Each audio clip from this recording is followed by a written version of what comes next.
Welcome, everyone. Thank you for joining us for this webcast, Hiring Equity, Setting Meaningful Goals and Driving Results, sponsored by Cangrade.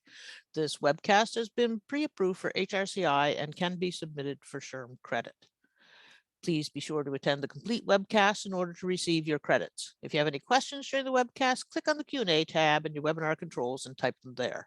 A new tab will open in your browser with the webcast survey. Please be sure to complete it as soon as the webcast is ended.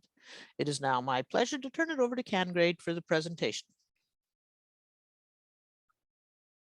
Good afternoon, everybody. I'm looking forward to speaking with you all today and talking through the critical issue of hiring equity. Today, we'll be talking about setting meaningful goals and driving results to get there. I'm Dr. Leanna Epstein. I work as the Chief Analytics Officer here at Cangrade.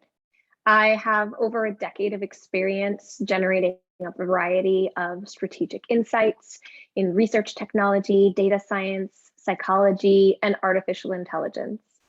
Everything about my career has been pretty data-driven. That's been the one binding thread throughout all of my experiences. I've worked across sectors over the course of my career, but the problems that I work on stay the same. Organizations want to get great people in the door who will help to drive their mission and their bottom line forward.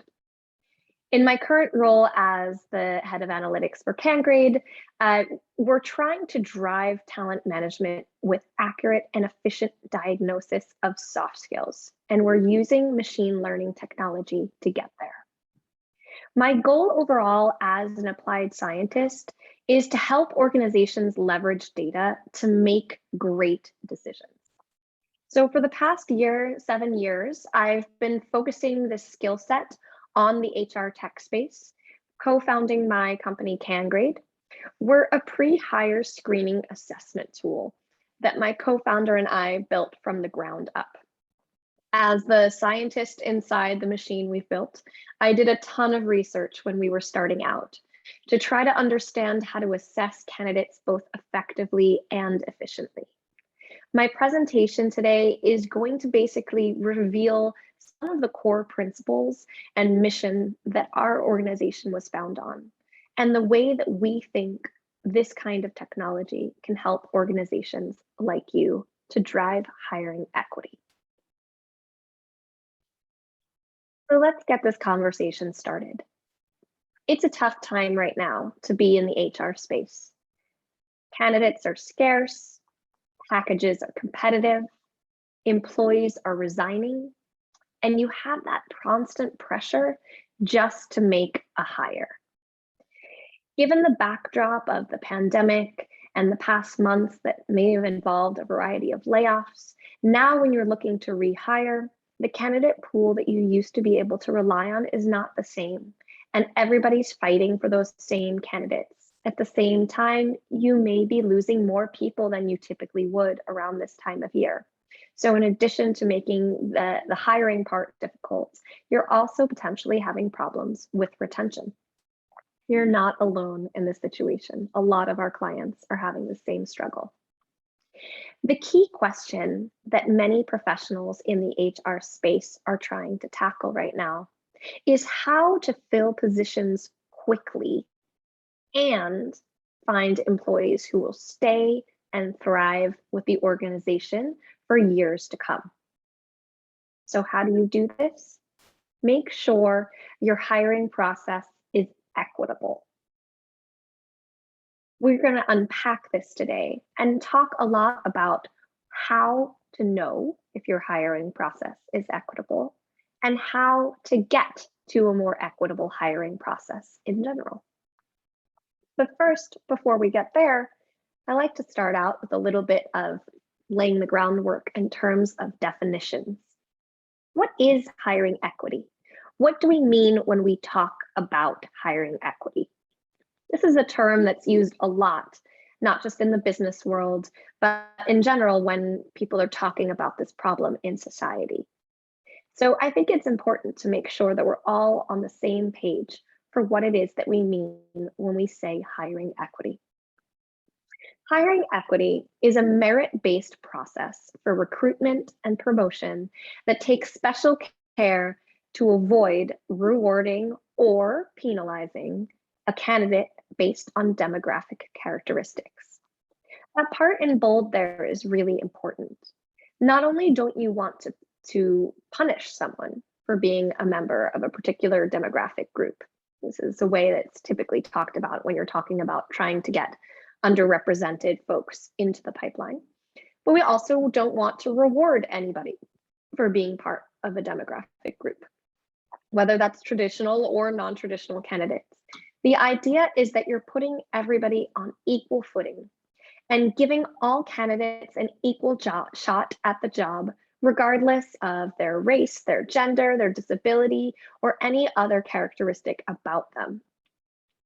Being a woman shouldn't mean that I get the job or that I don't get the job. Ideally, we want me to succeed or fail on my own merits and on those relevant skills that are particularly important for the role that I'm applying for. With hiring equity, it's important to flip the script, to talk about it as a value add, not a liability, and as a process, not a quota. To impact hiring equity at your organization, we really need to be able to move past the idea of a quota system or a series of targets for underrepresented groups. Not only is this approach to achieving hiring equity unproductive, it may actually be counterproductive and can harm your organization's level of productivity and your culture as a whole. The idea of hiring equity is a critical one to building a healthy organization, but only if it's done in a sensitive and thoughtful way. It's really important when moving towards a more equitable approach to hiring that the messaging that you do around that internally and externally is loud and clear in terms of thinking about hiring equity as something to be valued and something that exists on a big systems process level, not a series of targets and checkboxes that you're trying to get off your to-do list. Let's take a quick poll to start out with. Now that you know how we define it, how do you feel about hiring equity in your organization? Do you feel like equity is a core principle in your company right now? Give you a minute to vote on this. Not an actual minute. Nobody wants to sit here that long. So there's 3 options here to choose from. Yes, it's part of our mission statement. Yes, but it's a more recent culture shift. Or not yet, we're still a work in progress. Always good to get a chance to see, relatively speaking, where you're at compared to some of your fellow HR professionals. I'll give you a few more seconds here.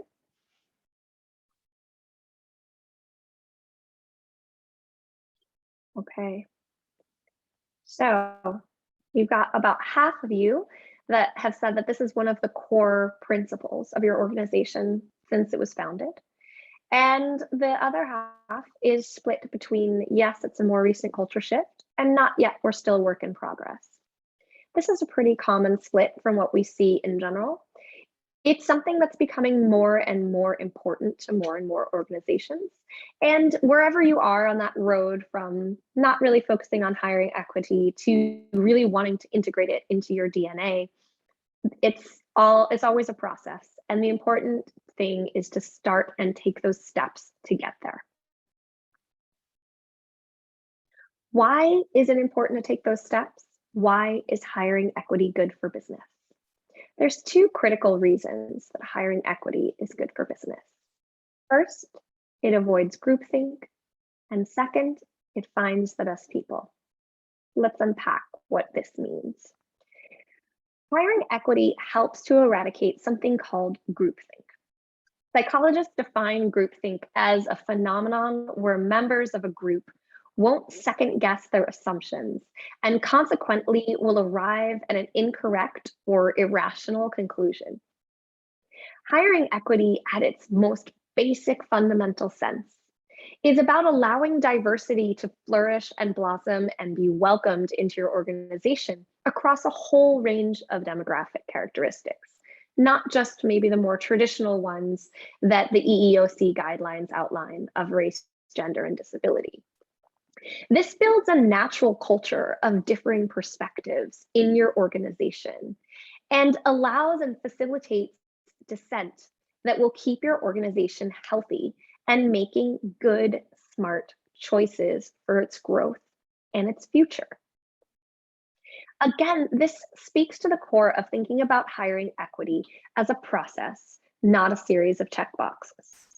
Making sure you have X number of women in the door isn't going to help you avoid groupthink, but making sure that you're drawing on candidates who have a broad range of past educational background and work experience will allow you to really have an organization that fosters creative, collaborative problem solving. And that's how organizations grow better. The second bullet here is about finding the best people. Hiring equity evens the playing field in a way that benefits all candidates, not just traditionally underrepresented candidates. That messaging is really critical internally in your organization. A lot of times, the pushback to implementing something that would prioritize hiring equity is that it's giving undue representation or unfair advantage to a certain series of checkboxes for underrepresented group membership. That's not what hiring equity is about.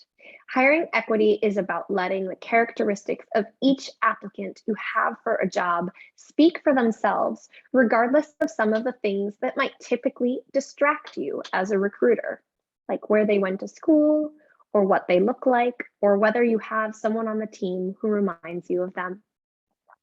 What you're interested in are pure predictors of performance, and moving towards a hiring equity approach will allow you to get away from things that might distract from that. So hopefully at this point, you're convinced that hiring equity is a need to have, not a nice to have. And getting there will take a systemic shift.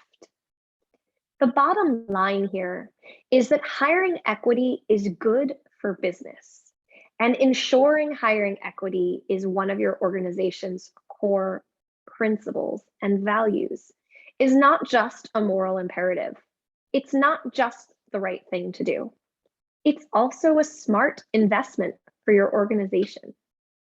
But you're going to have to commit to making this change on a deep systems process level and not just look at it as a quick Band-Aid fix you can change overnight. So how do we get there? How do we move towards hiring equity? The best way to engineer the shift towards equity in your hiring processes is by focusing on soft skills above all other things when recruiting and making promotion decisions internally. Let's unpack this a little bit more. Why do soft skills lead to equity? First, they widen your funnel. By focusing on soft skills, you'll find that you have more people to choose from in your candidate pool than when you are using more strict disqualifiers around hard skills or potentially other resume screening tools that might have screened out some of the less traditional resumes that were coming through your pipeline. Second, soft skills will help you find the hidden gems in that funnel. By requiring only a basic screen in, screen out checkpoint for hard skills, avoiding those resume screening tools, and focusing instead on soft skills that they bring to the job with them, you're going to have a better chance of finding the perfect fit. And potentially, by picking up a non-traditional candidate that an organization might have missed out on. We talked about in the beginning that one of the challenges facing recruiters right now is that the talent pool is smaller than it used to be. That makes it even more important if the volume coming through your funnel isn't what it once was, that you don't miss out on the chance of a great hire that might not look like a great hire on paper. The soft skills that a candidate can bring to your job will make them that diamond in the rough that you're searching for, and that other organizations who aren't using this approach will have passed up on. How are your soft skills, how is the reliance on soft skills going to impact your bottom line? As an organization, the thing that you have to be mindful of with all decisions that you make is your profitability. As much as we want to do good things for people and do the right thing and all of that, we're all driven by making sure that our organizations continue to grow and thrive and return on the investments that we make. Soft skills are going to help you achieve all of those goals. Why is that? Soft skills drive the building blocks of what makes us work at work. Soft skills contribute to both what makes us good at our jobs and what makes us like our jobs.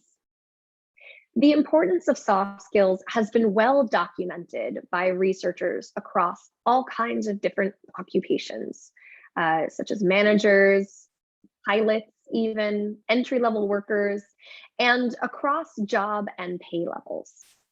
This is not something that's just for one particular kind of worker, making one particular kind of salary at one particular level of an organization. This is a global phenomenon. Employees and managers who lack soft skills that may be necessary for their jobs can have a profoundly negative impact on business outcomes. HR professionals know all of this, so this probably isn't new information to any of you. In a report actually from HR.com, 67% of HR managers said that they'd be willing to hire a candidate who lacked technical abilities if their soft skills were strong. When we're talking about the bottom line, we want to know what matters to you. The rest of this presentation will be focused on that. What's your company's priority right now? Is it boosting employee performance, preventing employee attrition, or both? It's important for the conversation of soft skills to speak to the pain points that you all care about.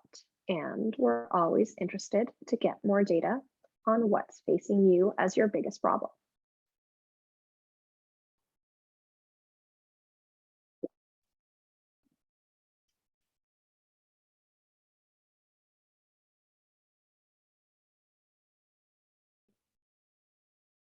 Okay, here are our results. So the overwhelming majority of you here are saying that both boosting employee performance and preventing employee attrition is your biggest problem that you're facing right now. And then a smaller chunk of you are equally split basically between those two options. So suffice it to say, hopefully we've hit the nail on the head for you. Hopefully we didn't miss a priority. But this is typically the answer that we see is both. That boosting employee performance and preventing employee attrition are equally important. This is going to be critically important at a time where every hire counts and where just taking that effort to fill that seat is not enough. You need to have someone who's going to perform, especially if you're understaffed compared to usual. Hiring equitably, relying on soft skills, is going to boost both of these priorities that you care about. We're going to take a few minutes and unpack why that is. It really all starts pre-hire in terms of boosting employee performance. When we think about boosting employee performance and preventing employee attrition, it's critical to think about it as a process that starts before your employee even gets in the door, when they're still just a candidate in your funnel. When you look at soft skills pre-hire, you're able to increase the job fit that they'll have if you hire that candidate. Soft skills can foster better job performance even before they make it in the door. When your job suits you, you're just going to do better at it. If you're a person who works well independently and you get a job that's structured exactly that way, you're going to thrive. If you're a person that works best independently, but your job requires you to be constantly liaising and collaborating and interacting with others, this may not be the job for you. When we think about soft skills and assessing soft skills, it's really important, again, to think about it as a process and not as a judgment. Working independently and liking that isn't inherently positive or negative. It just may be inherently compatible or incompatible with a particular role. When you're messaging around that in your organization internally, it's really critical to present it to prospective employees and current employees in exactly that way.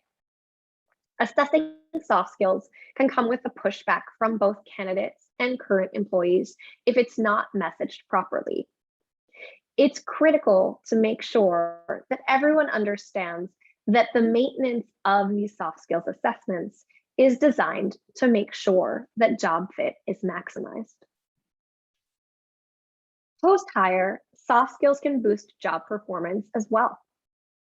Even after an employee is happily settled in their role, soft skills assessments can make sure that your employees stay thriving.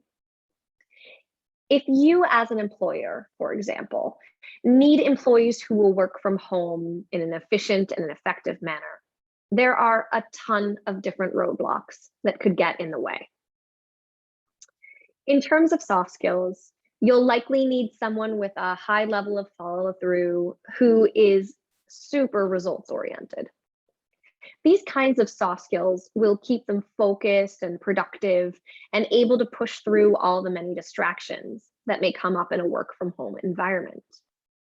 Making sure that they have the soft skills they need will mean that they're able to avoid those counterproductive behaviors, like not being able to see a task to its end, getting distracted by noises, and not being able to stay immersed that might otherwise prevent their success.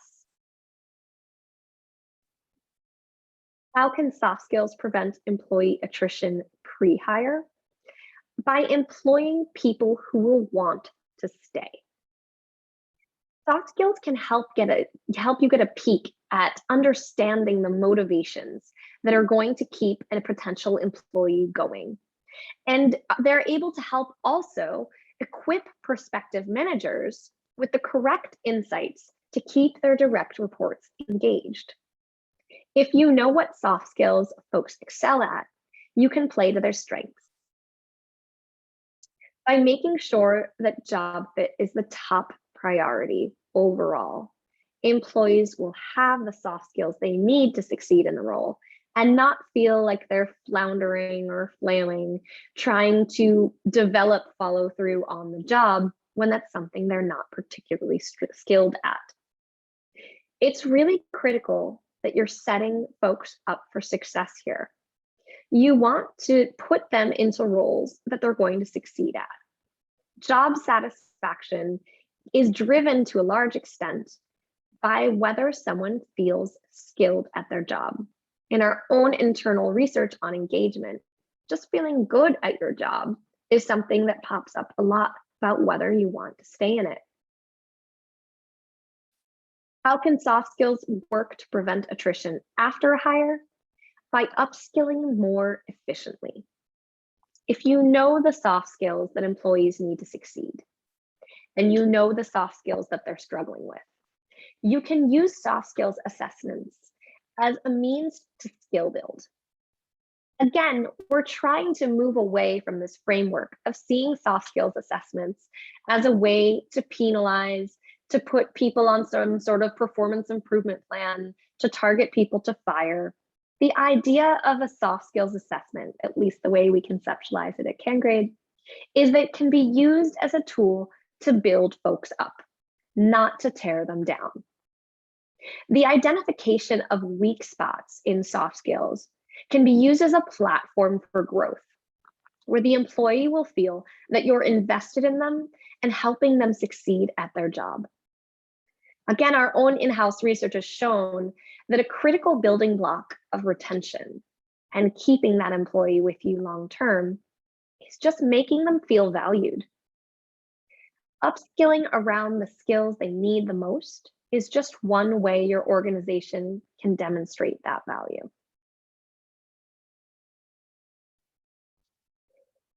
Hopefully at this point, you're sold on soft skills as a way to promote hiring equity and the critical nature of prioritizing hiring equity in your organization.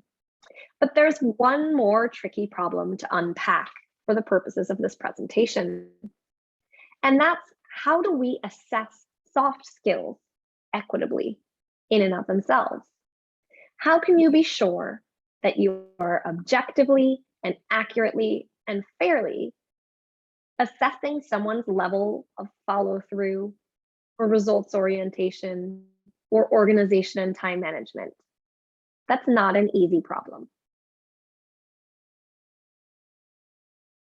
At Cangrade, the perspective that we've embraced and the way that we try to equitably assess soft skills is by embracing AI technology.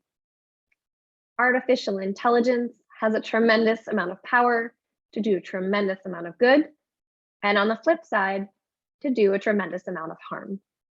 We're going to talk you through a little bit about how you can use AI technology to assess soft skills equitably, and what are the things that are critical to look out for as you do. First, why does AI technology do hiring equity better than just humans alone? Why do we need AI at all? We need it because it's more efficient and more effective than humans by themselves. Why is that? Humans have bias hardwired into our brains. And without those biases, humans are slow. The biases displayed on this slide here are just a sampling of the nearly 300 different kinds of biases that humans have embedded in our thought processes. Cognitive psychologists love to document this sort of thing. We lean on these biases to make decisions. We need them to parse the volume of the information that comes at us. If we don't have them, we can't make decisions fast enough. Amos Tversky and Daniel Kahneman did groundbreaking work on the idea of why humans have biases in the 1970s. This work actually later won Danny Kahneman the Nobel Prize. What Tversky and Kahneman focused on was that these biases were shortcuts for decision-making that typically lead us to flawed choices. But the shortcuts smoothed out the way for making decisions that we felt good about.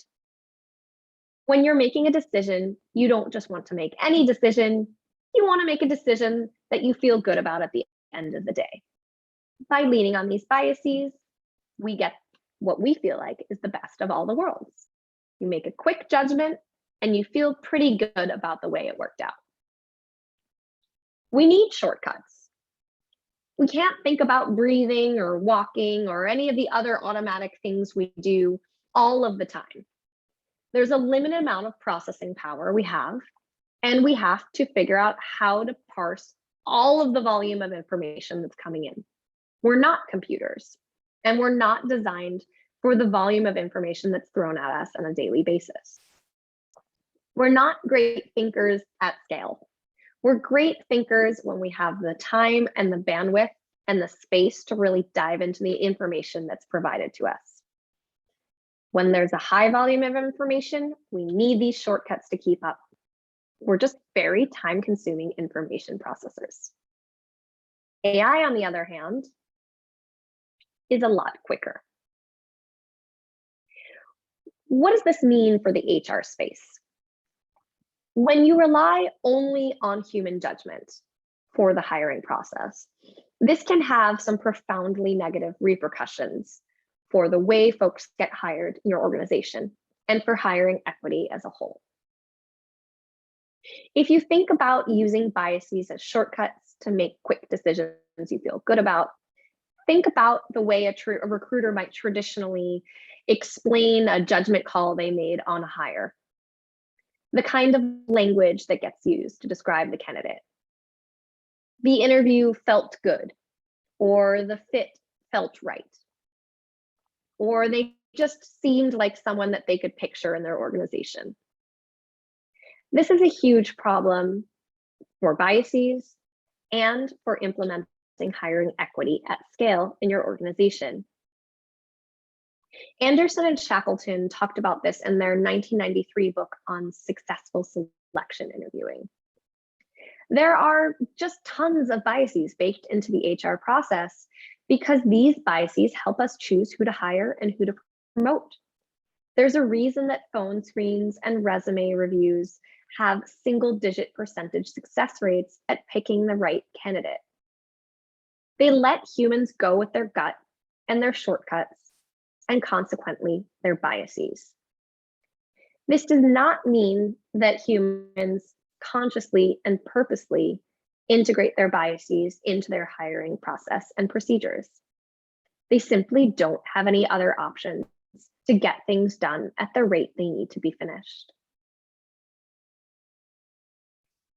So, if AI is so wonderful and efficient and effective and helpful to humans getting their job done, why doesn't every organization use it in HR? I'm going to do another poll here and have you tell us.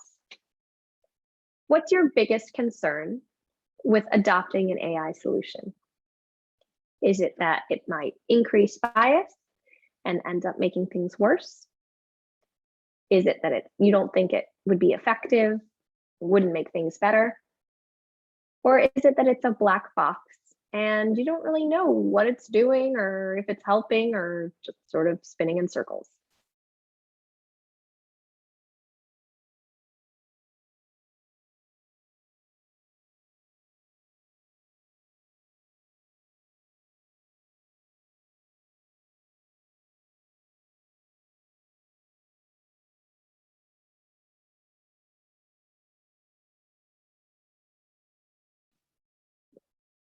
I'll give you a few seconds. All right. Answers here. So the overwhelming problem that a lot of you are facing, this is always interesting. We got different responses every time we do this. It's interesting to see the reaction to AI changing over the years, is that it's a black box and you have no idea what it's talking about most of the time. It spits out a number, you have no insight into that, and that can be very off-putting when you're asking it to do something as important as decide who you're going to hire. The hope and the goal is that you should at least understand how that decision was made. You see a small percentage of you for both of the first two choices as well, and you're in luck because we're going to go through all of them today. Basically, all three of these concerns are valid from my perspective as a scientist, and I think from most AI providers in general. My goal with this last part of this presentation is to help you be an educated consumer of AI technology. It's really important, like I said earlier in the presentation, to make sure that any solution you're using is doing not just no harm, but actual good. To help you drive hiring equity, your AI should be three things that address the three pain points we just talked about on the last slide. Your AI should be unbiased, targeted, and interactive. We're going to go through each of these three priorities and unpack them a bit more. My goal at the end of this section, and at the end of this presentation for that matter, is not to have you sold on our particular solution or not, but instead to have you equipped with the tools that you need to make smart choices for your organization and how to move the needle and take the steps you need to take along your journey to hiring equity in your organization. especially when it comes to AI tech providers. It can be confusing, convoluted, and quite frankly, a little overwhelming when they start to get into the science of what they do and why. So hopefully this presentation will help you figure out what questions you can ask and how to make sure that the solution providers you choose for your HR space and for your HR team have done their homework and can help you advance the goals of your organization. So here's your AI solution checklist. Next time you talk to an AI tech provider, you want to know 3 things. Does their AI solution start with good data, have a narrow focus, and maintain a feedback loop? Again, these 3 questions address those 3 pain points that we talked about in the poll. First, the data. You need to be very choosy with the data that your AI solution learns on. You need to make sure that the data itself is bias-free, or the AI will do more harm than good. Any AI tool you use needs to be trained on an unbiased set of data, so as not to codify these biases that humans bring to work with them into your broad-based at-scale AI solution. Something I say as a data scientist a lot is that bad data is worse than no data. At least when you have no data, you recognize that you need to be more data-driven. When you have bad data, you're assuming you're making good choices, when really the opposite is true. The best example of this in the HR space comes from Amazon.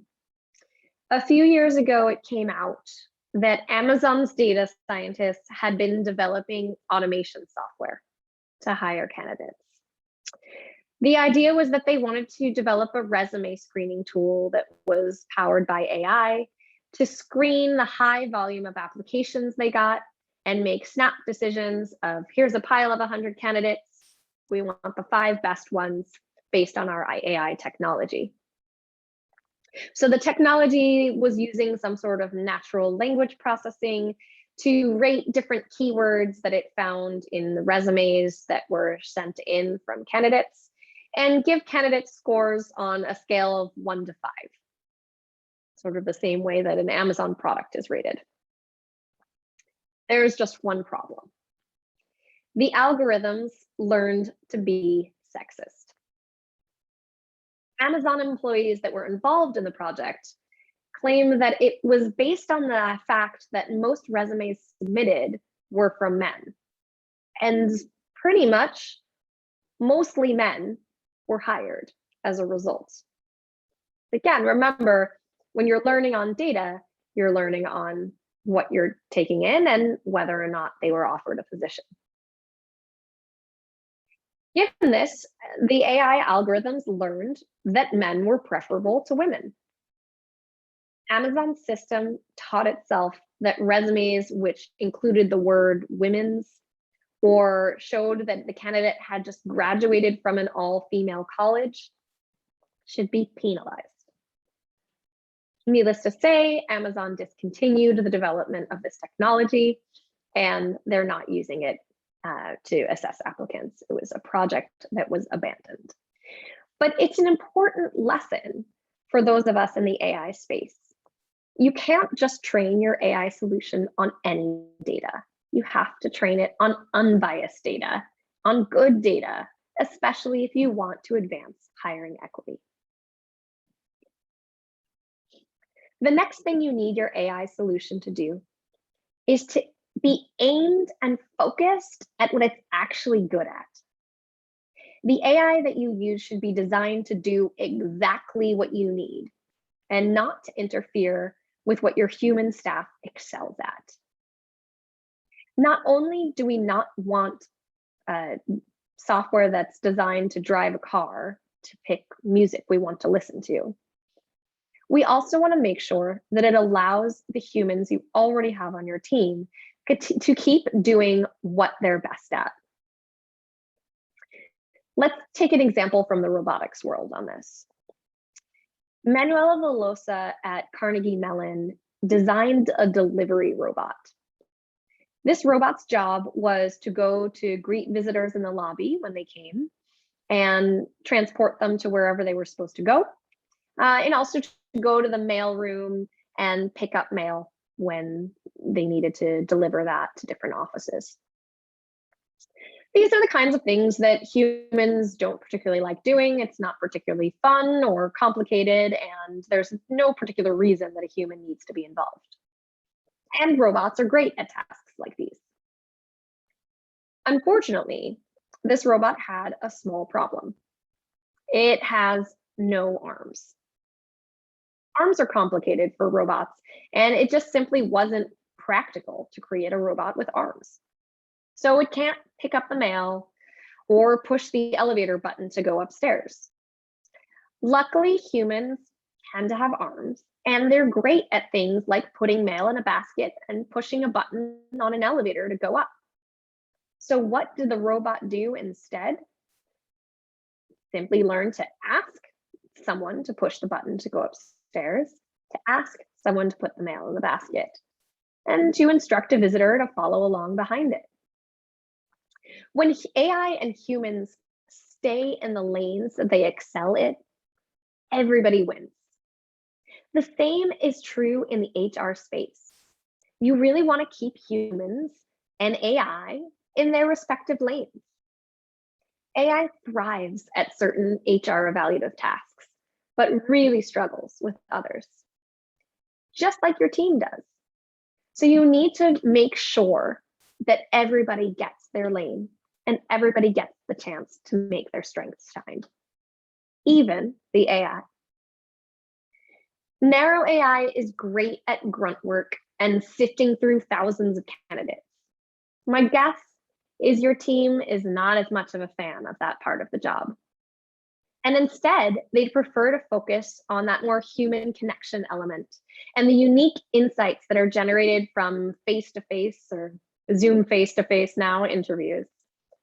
That's not a part where narrow AI is going to be particularly good. AI technology that's been developed to try to analyze video interviews and things like that tends to end up pretty biased as well and have issues that humans would fall prey to as well, but implement them at scale.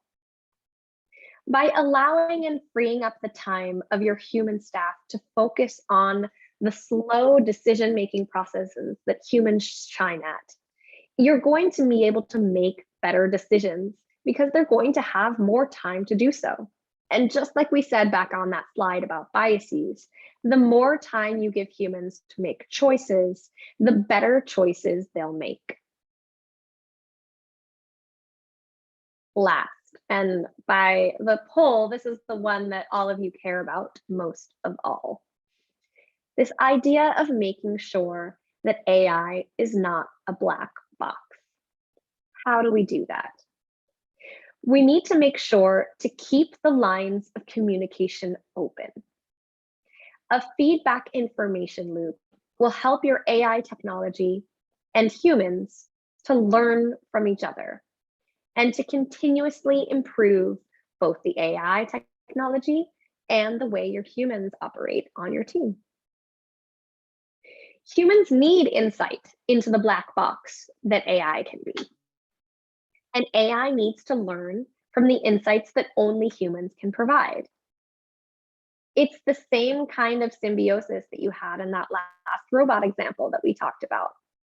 When everybody stays in their lane, it works a lot better. But everybody needs to be talking to each other as well. The robot needs to tell the human to follow it. The human needs to tell the robot to slow down if it's going too fast. If the robot's too far away for the person to put the mail in the basket, they need to be able to tell the robot to come closer. It's not simply the robot just executing a task on a side and the human executing a task on the side that's going to lead to the optimal results.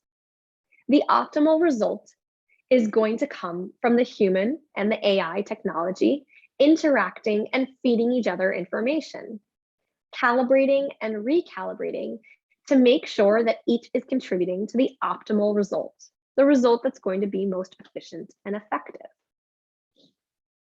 Just like Spotify and Netflix learn from your taste in music and movies, so too should your AI tech solution in hiring learn from your good and bad hires to pick candidates that you'll like in the future.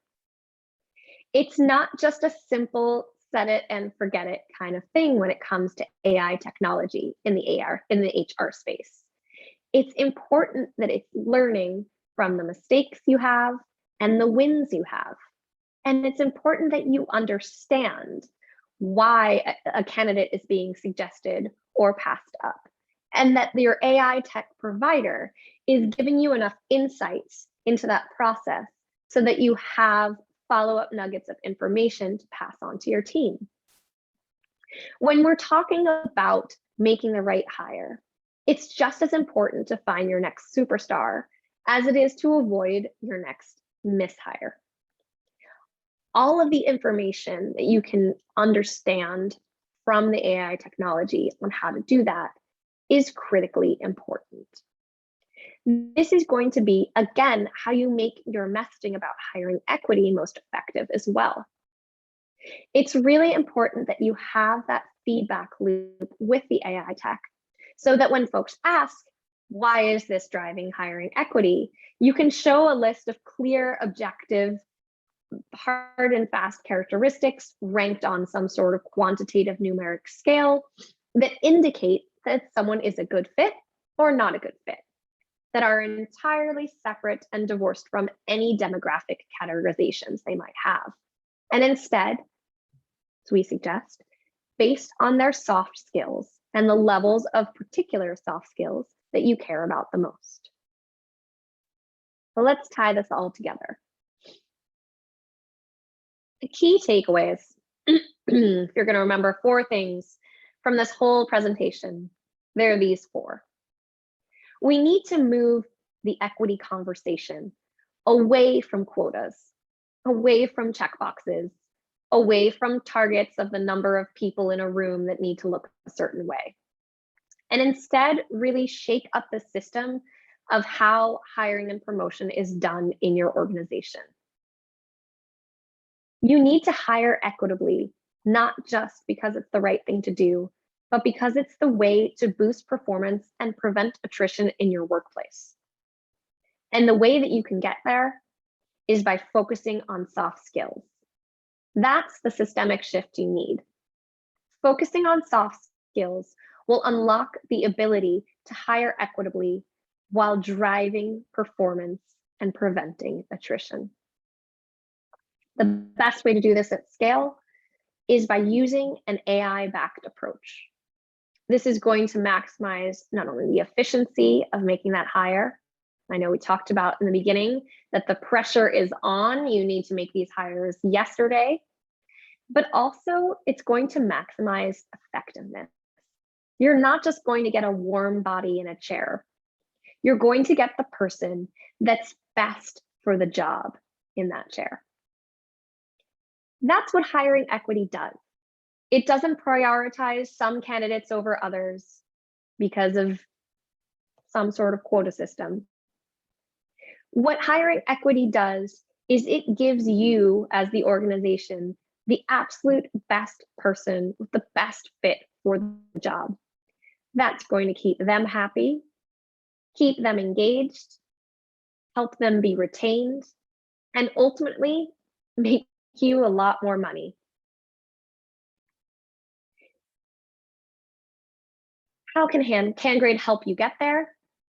Obviously, I've dedicated 7 years of my life to this space because I think that we have a really unique and powerful solution to advance all of those 4 takeaways that I talked about on the last slide.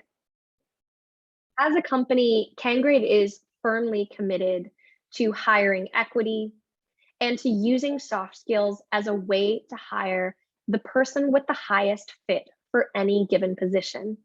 Someone who's not only going to be a top performer but who's going to stay with your organization long term.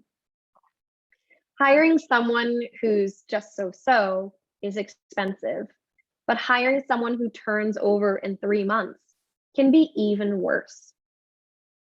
As most of you indicated on the poll you responded to, it's really critical to think about both attrition and performance side by side.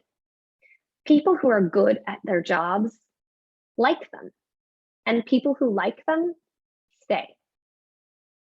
Cangrade can help you identify the soft skills that will make someone like their job and stay. And they can help you identify the areas you need to skill build once they're hired to make sure that they are set up to thrive and succeed in those roles for years to come. And our technology is designed to do all this without baking in any of those biases that we talked about. The ability to compute candidate scores instantly on multiple roles will help you not only bring the right people in the door in the first place, but make lateral moves within your organization once they're in the door. It also opens up the ability to establish promotion criteria that are objective and clear. Again, from our in-house research, one of the things we find is that fairness of decision-making processes is something that drives employees' willingness and dedication, willingness to stay and dedication to their organizations. In this way, soft skills and Cangrade will help you predict not only performance, but also retention, both pre-hire and post-hire. All right, I'm going to pause here and open it up to any questions that you might have. I see the chat is overflowing with questions, so I will give the moderator a chance to throw some out here. All right, based on some interest, we have, how can we recruit diverse applicants? How can you recruit diverse applicants? Yeah. This is a really important question. So it's important to make sure that your organization has things to offer that applicants value in general. So in general, there's a variety of ways to demonstrate value to applicants and to candidates. We find that it's actually not necessarily salary that's most compelling for candidates as they come through the pipeline. And that's not just folks you might think about as diverse, but really everyone. But making sure that the organization is treating them with the value that they feel that they deserve. There are a ton of ways to deliver and demonstrate value, but the idea of prioritizing upskilling around soft skills is something that employees tend to really focus on as a positive. With diverse candidates in particular, it's important to make sure that your messaging in your job post is everybody friendly, for lack of a better, more scientific term.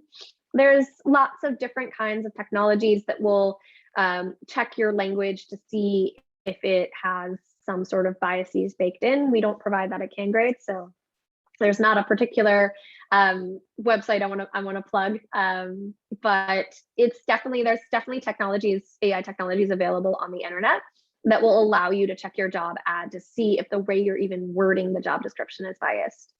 A really great tip if you're trying to recruit more diverse candidates is to make sure you always include the salary in your posting. Typically, candidates that are a little more non-traditional are looking for an indication of what the salary would be because they don't necessarily know what they should be asking for, and they're looking for an indicator of value. So there's a variety of different things that you can try. But the most important thing is that you're giving this diverse range of applicants the chance to shine and succeed on their own merits by focusing on those soft skills. Great, thank you. Next, we have, how can I include hiring equity into my current hiring process if I don't have an AI-based tool? Great question. So if you don't have an AI-based tool, how can you include hiring equity in this process? It's really important that you're making objective and clear decisions about who to hire and who not to hire. So to the extent that you can establish internally, whether it's with your HR team or if you're a smaller organization within your bigger organization, your leadership team, what are the criteria of success? That's really the first step to being a data-driven organization that's focused on an equitable workplace, is having a conversation with senior leadership, both in the HR team and in the organization as a whole, of what success looks like. The number of clients that we've worked with who hadn't had this kind of conversation before they started working with us is impressive. It's not necessarily a conversation that all organizations have prioritized unless you have a particularly data-driven focus. Even if you don't have an AI solution or you don't have the data to back up that those objective criteria, just establishing the objective criteria in and of themselves and then publicizing them to your employees and to your candidates is going to go a long way, because people want to know the measuring stick that they're being measured with.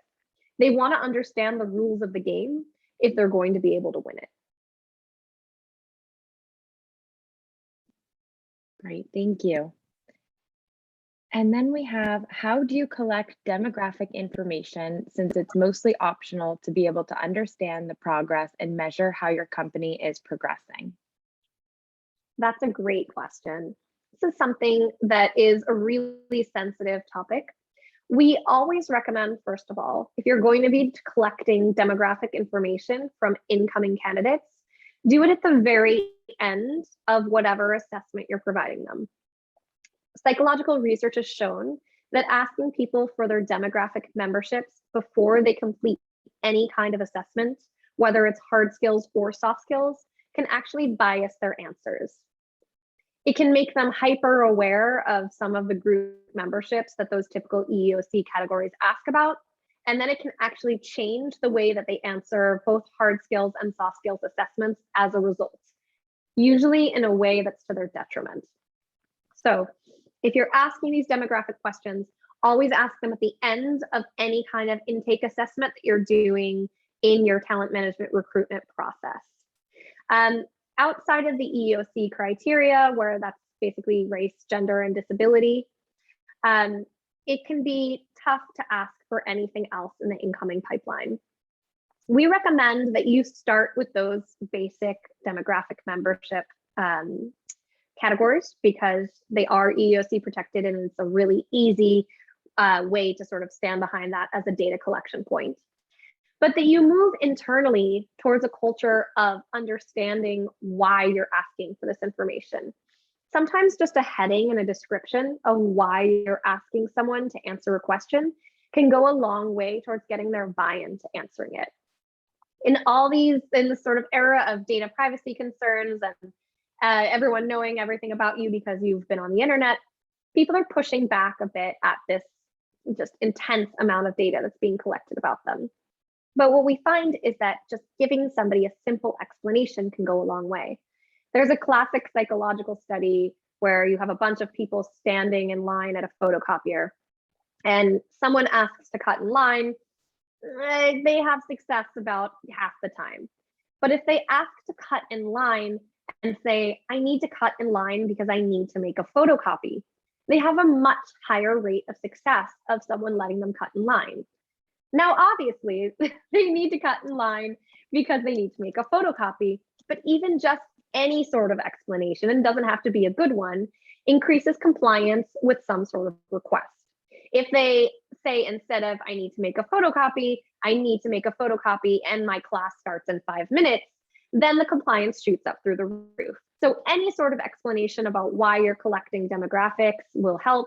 And if it's a good one, even better. Great, thank you, Leanna. I think that's all the time we have for the questions today.